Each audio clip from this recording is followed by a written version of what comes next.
In some instances, the individual has gone directly to the organization and resigned, as making a statement that he is no longer in favor of it. But if the organization is religious and he has taken certain sacramental obligations, the question is, can he resign from his vows? That is a very much more difficult one. It is done. It has been done frequently. But what is the result upon the person? Is this individual damaging himself? Is his emancipation of such a nature that he is able to realize that he was mistaken in his previous allegiance? Is he able to sense that perhaps he is breaking an obligation which was taken in terms of a belief that is not true? Even presuming this to be so, can he break an obligation that he has taken to himself? This is a strong moral problem. There is no trite answer, because the individual has to live with himself, and out of the mystery of his own conscience must come finally that which he can do and that which he cannot do. Now, in addition to the private opinion or the private conviction of the individual, the world has built up gradually a collective pattern of ethics. This collective pattern has been contributed to by nearly all of the surviving civilizations and many that have not survived. The great descent of man's concept of morality and ethics constitutes one of the most powerful of our psychological heritages. We have gradually built most of our morality around Scripture, most of our ethics around philosophy. Yet in this phase of the problem, they are essentially identical.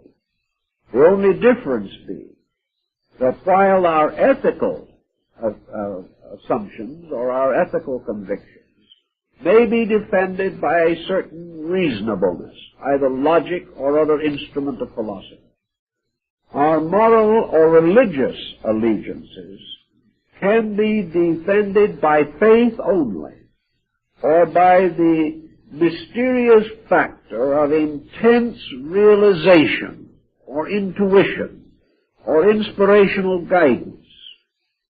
Therefore, morality rapidly moves toward the metaphysical, whereas ethics remains very largely in the realm of physics, a kind of metaphysical physics, but in a more material sense. Morality, therefore, can be traditional, and it can be highly personal. But we do have certain standards, and civilized nations must live within the general patterns of these standards. And where the individual diverges too far from the morality and ethics of his time, he is subject to censure. This censure may take many forms, but it nearly always results in some misfortune, some difficulty or unpleasantness, which the offender must accept, and which may gradually work a hardship upon him. Within any structure of ethics, however, we also must continue to recognize the unethical person. We realize that any traditional form can come in violation with individual attitudes, and that therefore what we call crime, which is the violation of the laws of men, or sin, which is theologically a violation of the laws of God, that both of these exist and have existed from the dawn of time, and that actually in matters of both crime and sin there has been comparatively little progress.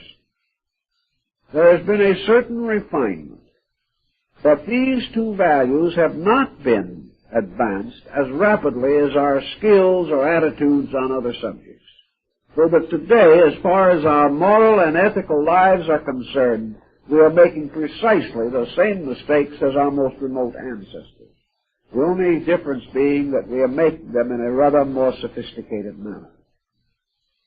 Perhaps this in itself is an indication of lost ground, because it is assumed that increasing intelligence should have given us greater control of our own conduct.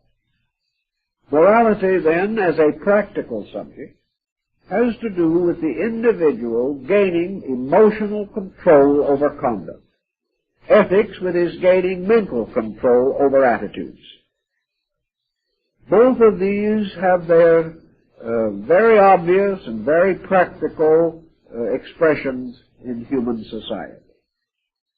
And nearly everyone who is interested in advancing himself, gaining a better attitude toward life, freeing himself from old fears and doubts and anxieties, and gaining a sense of integration in life and into the life of the universe, must try in some way or other to discover principles which will guide his ethical and moral convictions and at the same time not offend his intelligence.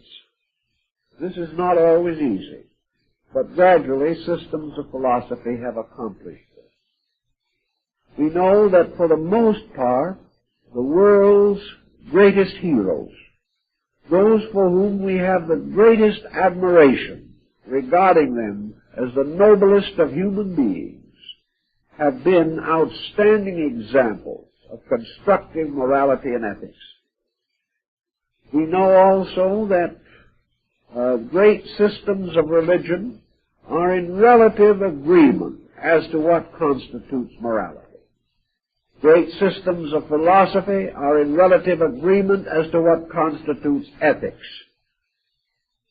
And even on the material plane of life, where ethics is most apt to be violated, the ethical structure of society holds ethics to be desirable, to be necessary, to be proper, and regrets the loss of ethical integrity, even though it does not support that integrity. So each person does have a reference frame, and this reference frame must be in terms of time and place. And the reference frame makes available to him the best ethics that the world has known. It makes available to him the highest concepts of morality which man has achieved. And it presents these truths, or these realities, or these concepts in the most persuasive and reasonable way, pointing out the proven dangers of transgressing these standards. The simplest attitude that we know of, perhaps, in ethics, is found in the recommendation or admonition of Jesus as to what constitutes the law and the prophets, namely that we shall love God and live honestly with our fellow men. This constitutes what might be termed natural morality and ethics. If we love a spiritual principle, we are again reminded of the words, "If you love me, keep my commandments." To love God is to live according to our conviction of what God requires. To claim to love, and at the same time to go contrary to this claim, is not only to subject us to inconsistency, it is going to subject us to conflict within ourselves, causing sickness. I believe we will demonstrate in the ages that lie ahead, somewhere along the line, that a very large part of sickness, for which we now give innumerable possible causes, actually arise. These various types of sickness arise in man's inner conflict between his conviction and his conduct. If this could be completely cleared out within himself, it is quite likely that he would live longer and live more happily, have more energy and better health, inasmuch as all of his resources are involved in the subtle condemnation of himself, which he practices whether he admits it or not. And under pressure, nearly always, the lack of ethics, the lack of morality, will bring further hazards, which cause again further concern, until the individual collapses in the responsibilities of his own mistakes. So we think of ethics and morality not only as virtues of the spirit and of the mind, but necessary guides of conduct and action if we wish to have the maximum value out of the physical life that we live. So we can say now that morality for the individual is based upon a series of attitudes or a series of concepts which are developed rather broadly and deeply in Neoplatonism. Certain values have a common nature in the universe. The various manifestations of universal law give different expressions to an identical group of values. These values interpreting themselves in many, many ways. For example, one of the ways in which things which are reasonable manifest themselves may be termed orderly. A thing is orderly, in which the parts of itself are in proper relationships to each other. A thing is in order when there is no longer any disorder in it. And this lack of disorder actually means that there is no conflict in it, no disagreement in it, no asymmetry within the structure of that thing. So that which is termed orderly may also be termed reasonable. Because when we achieve an orderly state of the mind, we are reasonable. When we achieve a reasonable state of the virtues, we are moral. When we achieve a moral state in relation to certain specialized fields, such as, for example, the arts, we discover that morality and virtue suddenly manifest as beauty. Beauty is only another name for this same orderliness that we started out with. Beauty is everything in its proper relationship to everything else. Now we may say that standards of beauty differ with various peoples, but this is true almost exclusively because of familiarity. We give a certain acceptance to things familiar. But at the same time, these familiar things must be acceptable to our standards of aesthetics and integrity. So virtue, beauty, goodness, love, faith, hope, all of these different terms more or less represent the manifestations of one principle in various areas of activity. And that which is beautiful is harmonious. That which is harmonious is ethical. Then we have scientific sequences. We have scientific types of order, as we represent it in the magnificent universal geometry manifested in snowflakes. We say that a snowflake is a magnificent example of universal order. Because it is this, it is beautiful. Because of it being a representation of universal order, it must be good. Because that which is manifested according to its universal has to be good. It is when it is distorted away from its universal that it ceases to be good. So we are dealing with all kinds of patterns. We are dealing with musical harmonies. For the Greeks were very quick to point out that musical discords were immoral, and that the individual who permitted himself to be influenced by them would destroy part of his own integration. Now, whether they are fashionable, whether everybody likes them, or whether they give a certain unreasonable stimulation to jaded nerves, the fact remains that discords are not good. And that which is not good does not produce good. And that which is not good, when brought into contact with the consciousness of the individual, hurts that individual. And if this not good remains too frequently as an oppression upon the spirit of the individual, his own moral nature is injured as a result. We may say the same thing of various color harmony. An asymmetrical work of art is not good. Which by its nature is without morality, by its implication is without ethics, by its structure is without order, and by its color or form is without harmony. This thing is not good.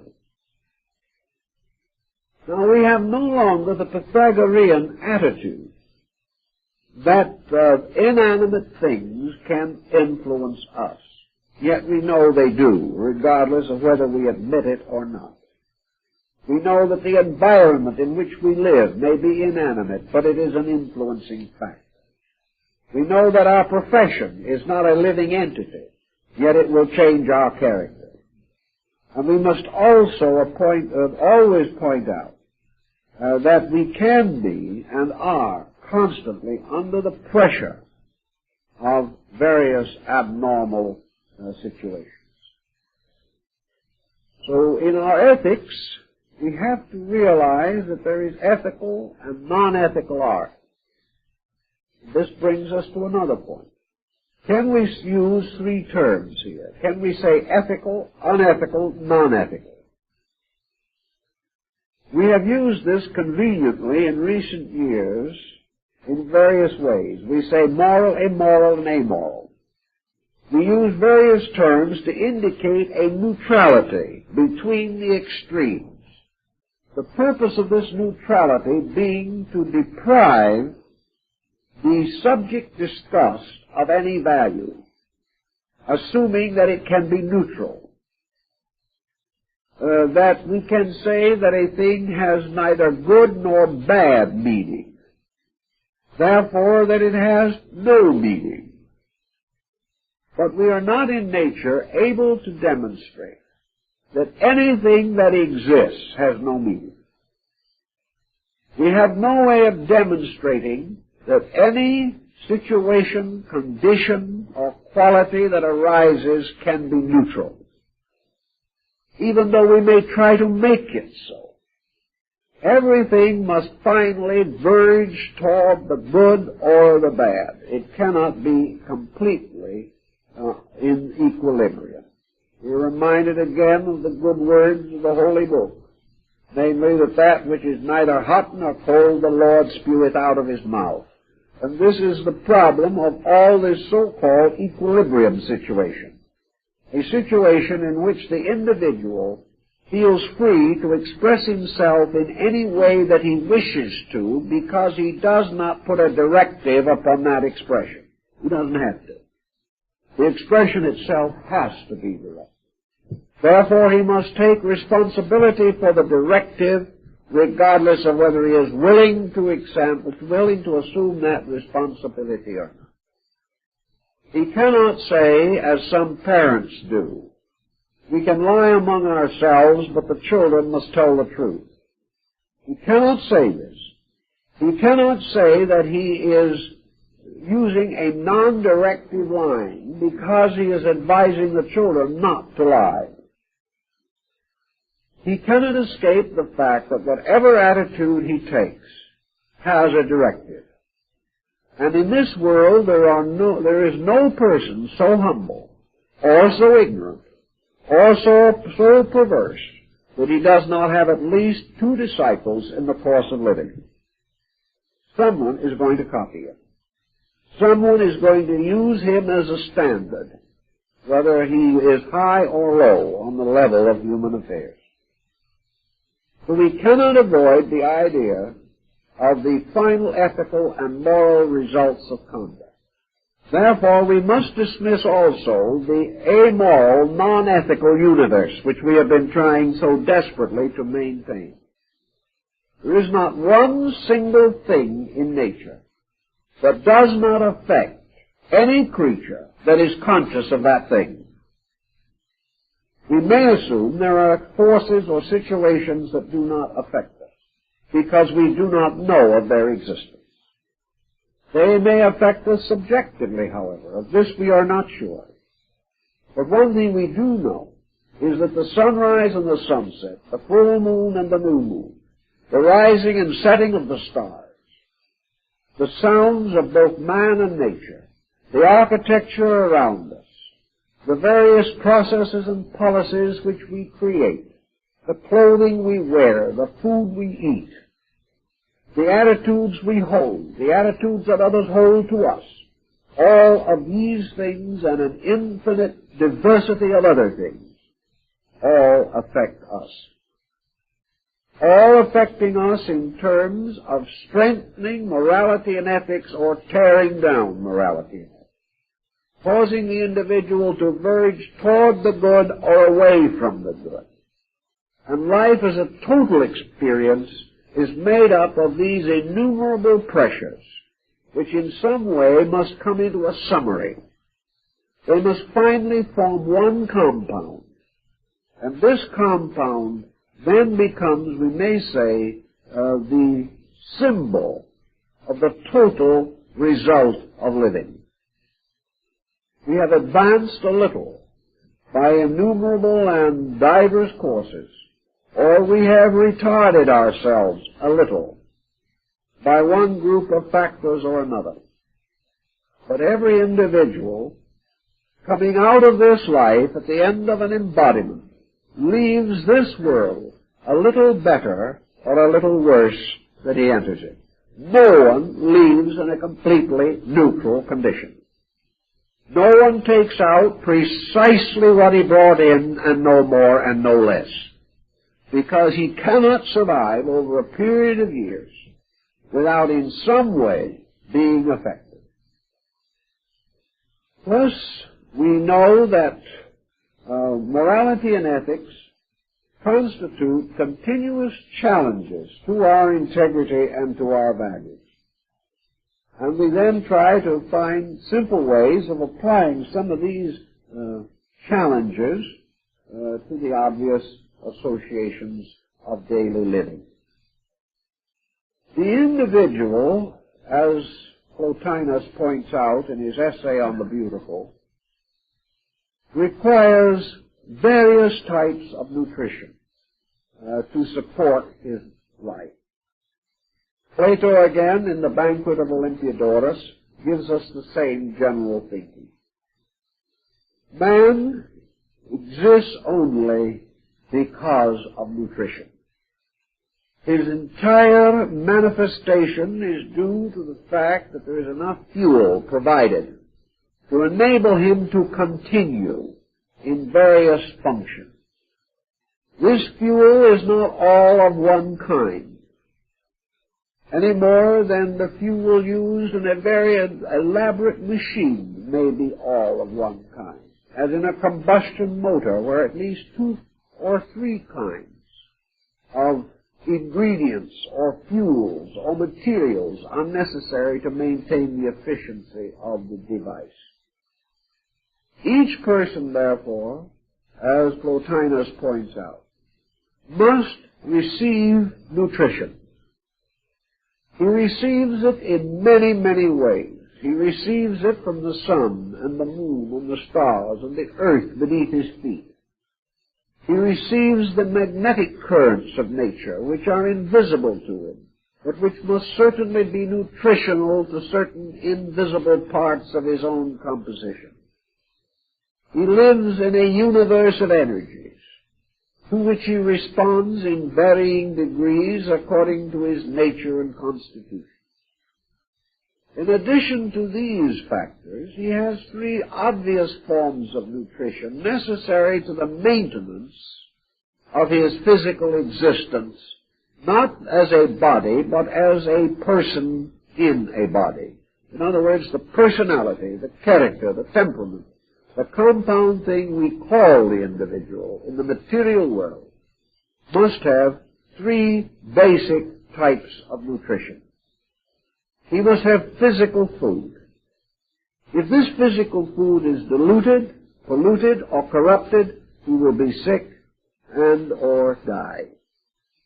If this food is not available, he will starve.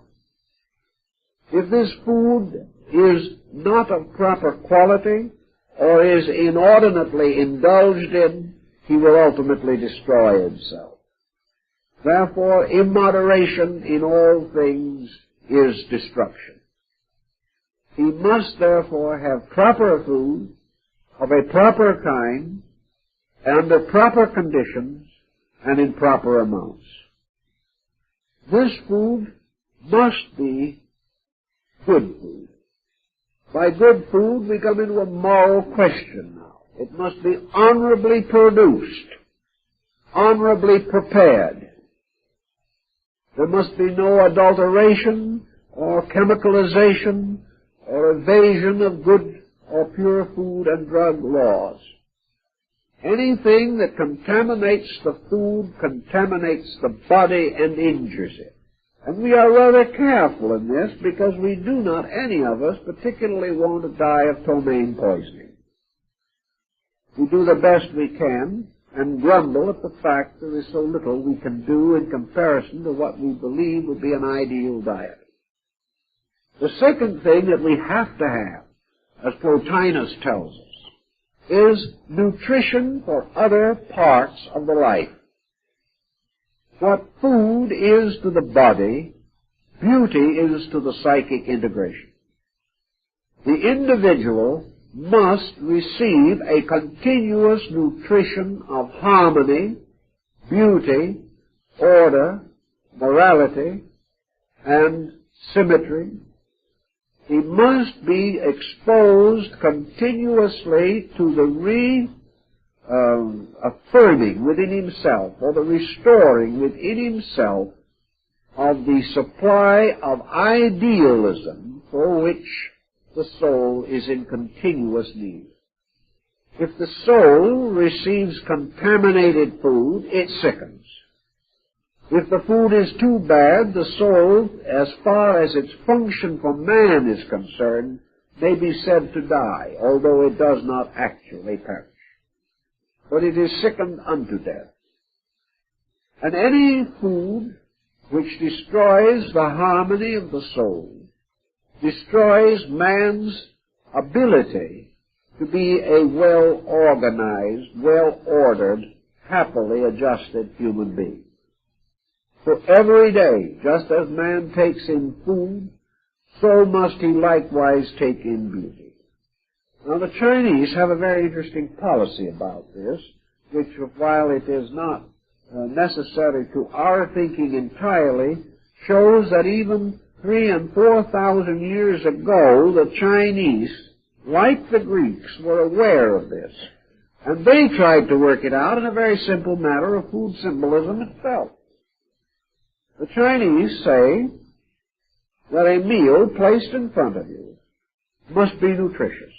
That is, it must be composed of food that is well prepared, nourishing, properly grown, and properly ripened, and properly diversified to provide a balanced ration.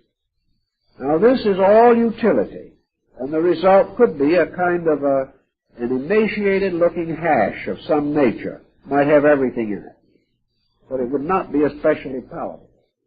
But the Chinese says that no matter how nutritious the food is, if it is not beautiful to the eyes, it is fake. The individual must find beauty in the food. He must look at the plate and he must say, this is a lovely meal. This is a magnificent bit of still life. This is something that I enjoy looking at. And because I enjoy looking at it, I'm going to digest it better. The third thing he says, I am now going to take a bite of this food.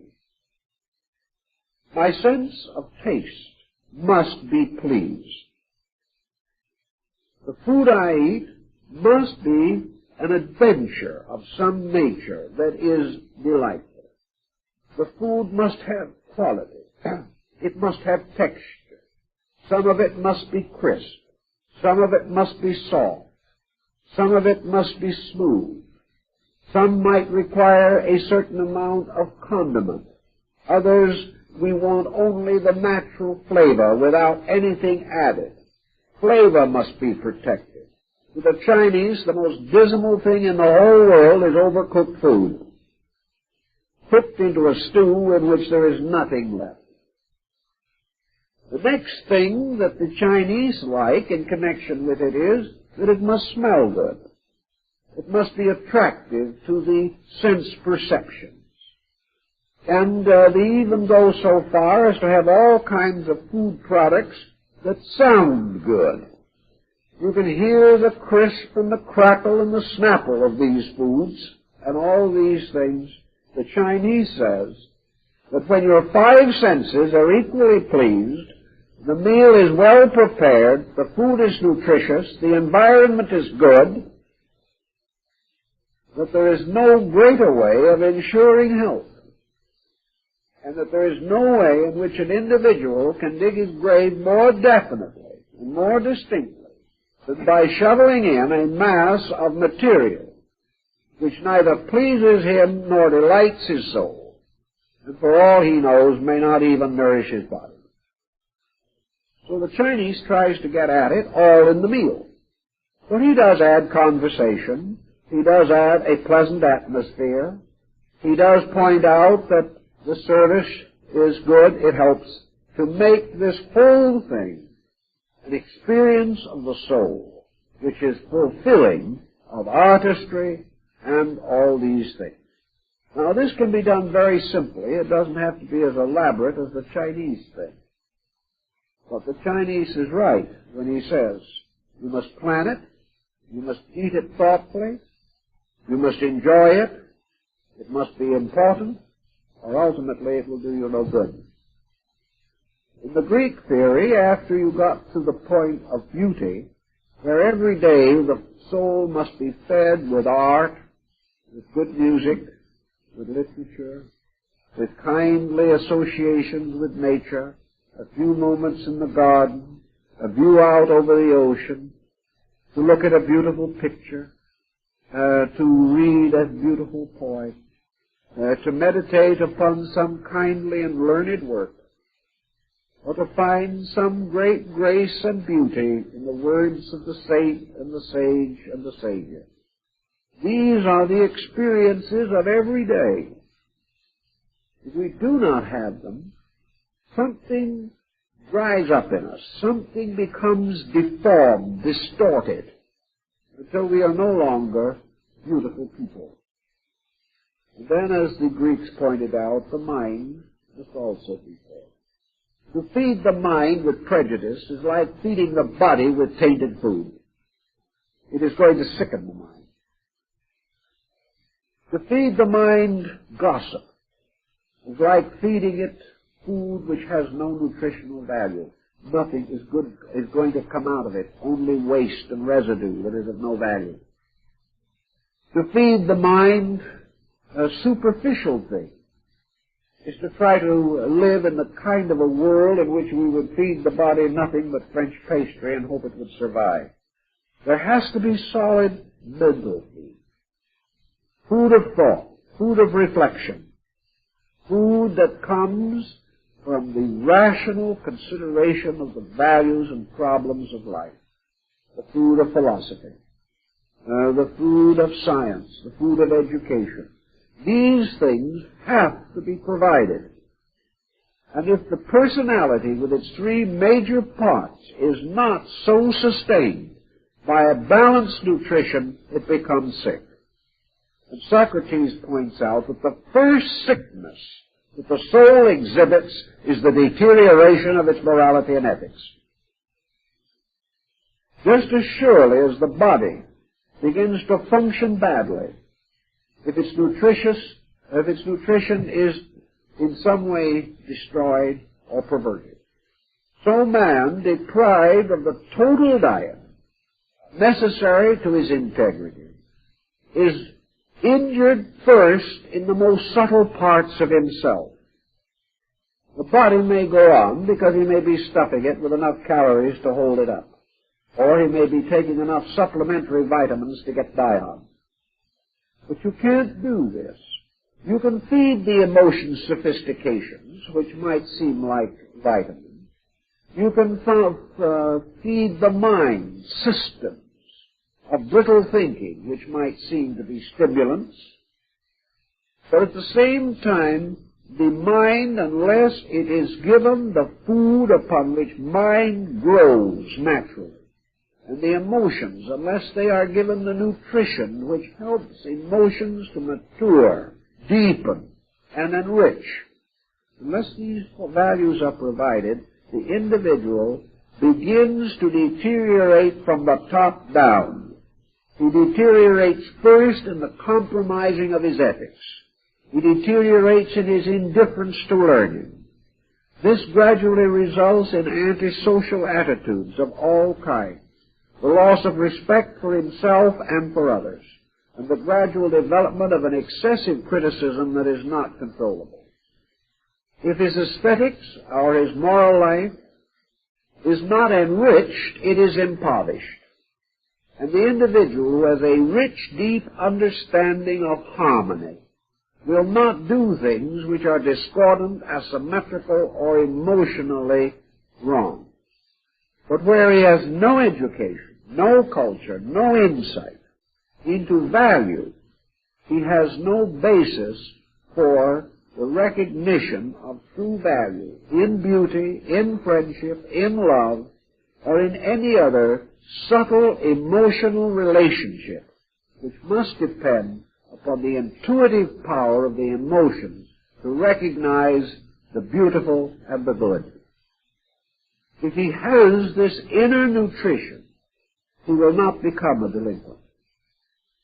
But if this nutrition is lacking within himself, he will. Confucius gives us this formula so wonderful.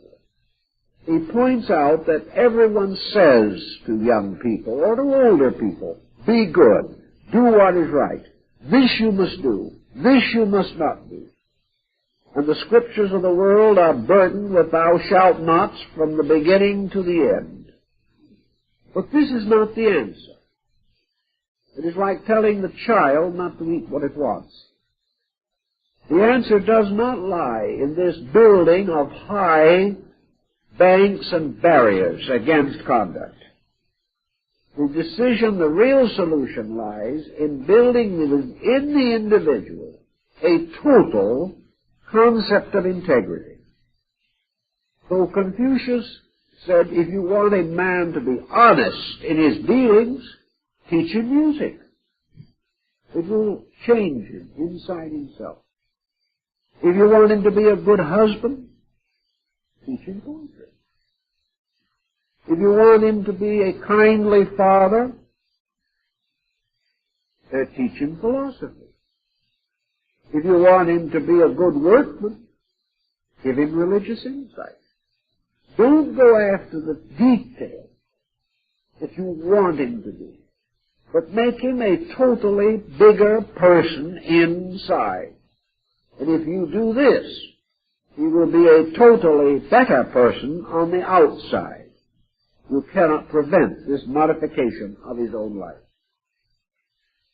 So if we want to make these changes, which we realize would be a little helpful now and then, if we want more courage, we must cultivate these values. Now, as most philosophy has demonstrated, these values are corrective of the excesses against which they have been properly contrived or built up. The individual, for example, who is selfish, has lost symmetry of soul. If he gains beauty of soul through the enrichment of his emotional experience on all reasonable levels, particularly in aesthetics, this individual, as his appreciation grows for that which is truly beautiful, inevitably becomes less selfish. The individual who has discovered great beauty is like the Chinese, who, having discovered the infinite wonder of Tao, has very few desires as far as possessions go. He is not controlling himself. He is not going without because he must decide between virtue and vice. But he suddenly discovers in the cultivation of beauty that selfishness is simply foolish. That the only things he can ever really own are the things which are in his own consciousness and which can never be taken from him. So as before he might have been trying to gather up a little comfort from the world, he goes out and sits quietly under a tree and shares the eternal comfort of the universe. All changes within the individual therefore lessen negative intensities. And as he grows in morality and ethics by the quiet encouragement of these things, he becomes a totally better person. And that is one of the reasons why for so many years we have been doing everything possible to interest people in music, in art, in fine things outside of religion and philosophy on which their minds have become so set. They are trying so hard to be good and to be wise that they do not realize that this beauty that they need and this wisdom that they desire will grow within themselves by the almost effortless effort that is Taoism itself. The simple, increasing love of beauty, the recognition of nobility, the quiet enjoyment of gentle learning. These things are the medicines and the foods by which the inner life of man matures and perfects itself. The man who loves beauty does not need to fear death. He may not be able to take his pictures and his paintings and his etchings with him, but he will take with him the power to enjoy universal beauty. The man who loves music may not be able to take the old violin with him, but he will be able to be quiet wherever he is in space and hear the music of the fields. So all these great values enrich the inner life, and in so doing confer upon man the benefits of an immortal existence which will be eternally beautiful. In this thinking and in this way, we can get around, behind, and under the more formal structure of logic and ethics and come to the realization of this important reality of the natural ethics, of the natural logic, through the simple acceptance of which we grow as we were intended to grow. Not by great pain. The lily of the field does not grow in pain. It grows in fulfillment. It grows because growth is its natural quality. Man has this same natural quality.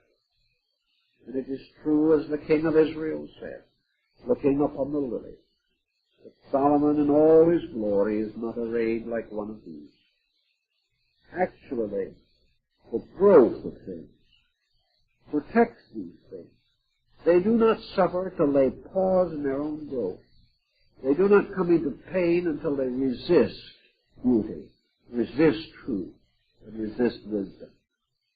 And when we understand that, we will have a solid ground for a great constructive approach to ethical and logical philosophy. Well, our time is up, so we'll see you next week.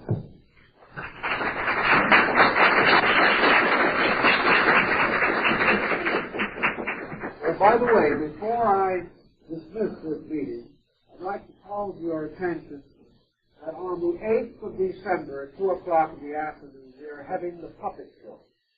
It's going to be a very beautiful thing, and the friend who is putting this on, the returns off for the benefit of our mortgage fund, is a well-known artist and has studied this art all over the world and brings to us two wonderful, interesting puppet legends. And I just heard recently he's also going to say a few words about the use of puppets, their construction, how they occur among various people. You will find the program announcing this event in the lobby. We hope you'll all be here.